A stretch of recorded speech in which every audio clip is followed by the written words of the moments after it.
মিশরের নাগরিক নাদা হাবেজ পেশায় তিনি একজন চিকিৎসক। এবারে নিয়ে তৃতীয়বারের মতো অলিম্পিকের মঞ্চে প্রতিদ্বন্দ্বিতা করছেন।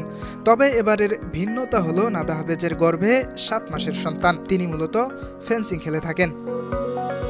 চমকে যাওয়ার মতো ঘটনা, নিজের প্রথম ম্যাচে র্যাঙ্কিংয়ে 7-এ থাকা যুক্তরাষ্ট্রের ফেন্সার এলিজাবেথ তার্তাকোভস্কির বিপক্ষে জয়ী হন নাদা হাবেজ, যেখানে 15-13 ছিল পয়েন্ট ব্যবধান। এই ম্যাচ জিতেই শেষ 16 নিশ্চিত করেন র্যাঙ্কিংয়ে 11 নম্বরে থাকা এই মিশরীয় ফেন্সার।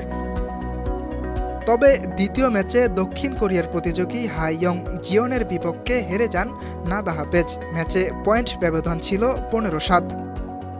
এর আগে 2016 ও 2020 অলিম্পিকে অংশ নিয়েছিলেন এই ফেন্সার। প্যারিস অলিম্পিকে বিদায়ের পর তিনি বেশ আবেগ আপ্লুত হয়ে পড়েন। দর্শকদের থেকেও করতালি ভেসে উঠতে থাকে।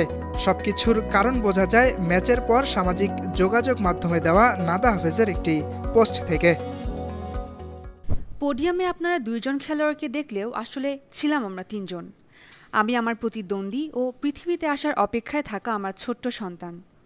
গর্ভাবস্থার এই যাত্রা বেশ কঠিন ছিল, কিন্তু জীবন ও খেলাধুলার ভারসাম্য ঠিক রাখার লড়াই আমার জন্য কম তীব্রতর ছিল না। আমার কাছে এটা খুব মূল্যবান। সবসময় সমর্থন জানানোর জন্য এই মিশরীয় ফেন্সার ধন্যবাদ জানিয়েছেন তার স্বামী ও পরিবারকে। Sports desk, Banu TV.